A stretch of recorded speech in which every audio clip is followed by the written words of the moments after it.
What up, y'all? Welcome to this episode, if you want to call it that, of the Single Worship Guitarist. Typically, I don't talk in these videos, but in the case of Jesus Paid It All by Kim Walker-Smith, it's just a little different. And so for what I mean is, like, if you purchase the tracks, there's only 2 guitar tracks, and one of them is, it sounds heavily layered. It sounds like they took like 3 tracks and made it into one, which makes it sound a little random. I'm not saying it is random, but it sounds that way. It's hard to pick out the main parts, and really the primary reason for me making this is because it's based off these 16th note, like, rhythmic loop ideas. And so what I mean is, I've got my reverb and delay off, but like the intro verse interlude idea is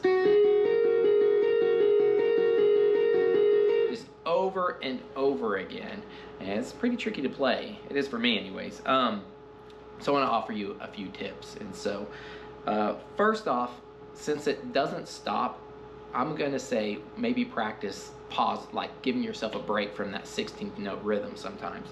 And so if you go and get the tab, which is completely free on my website, praiseandworshipguitarist.com, you're gonna notice that every other measure I put a quarter note at the end on beat. Every other measure I put a quarter note on beat 3. So for example, 1E and a 2E and a 3E and a 1E and a 2E and a 3, 1E and a 2E and a... I did that intentionally to kind of communicate, practice a place to take a breath. And same thing for the chorus. 1E and a 2E and a 3E and a 1E and a 2E and a 3, 1E and a 2E and a so forth and so forth. So practice a good place to give yourself a breath, as we call in music. So that's my first tip. Second tip, practice these patterns on the right hand individually.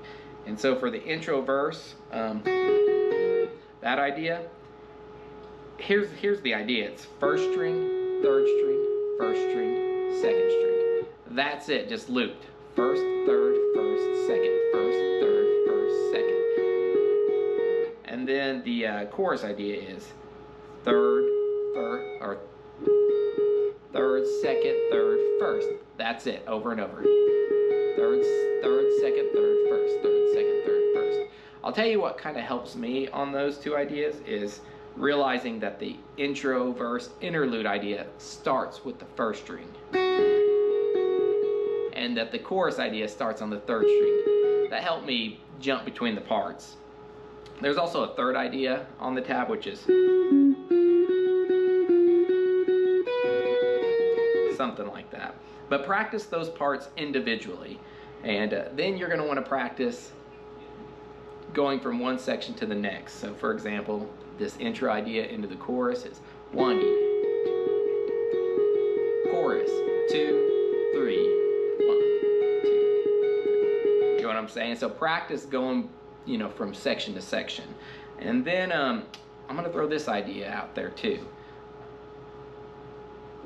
So when I'm playing this, I really am thinking 16th notes, 1E and a 2E and a 3E, and I'm trying not to move my mouth when I play it live, 1E and a 2E and a 3E, and I don't want everybody knowing I'm counting, but I'm really thinking about that. However, I did realize that if I just listen to the chord changes, it at least helps me know where the downbeat is.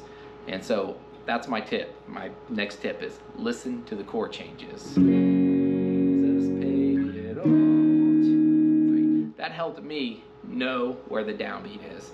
And so, well, that's all I got for you. I hope these tips are helpful. I hope that this run through is helpful. And I'll throw this in there on one of my sounds. My reverb was on the wrong setting, but anyway, so it sounds a little drier. It's towards the end when I'm rocking, but I don't think you guys care about that. But anyways, I hope this is all helpful. Thank you so much for watching. 1, 2, 3. Intro, 2, 3.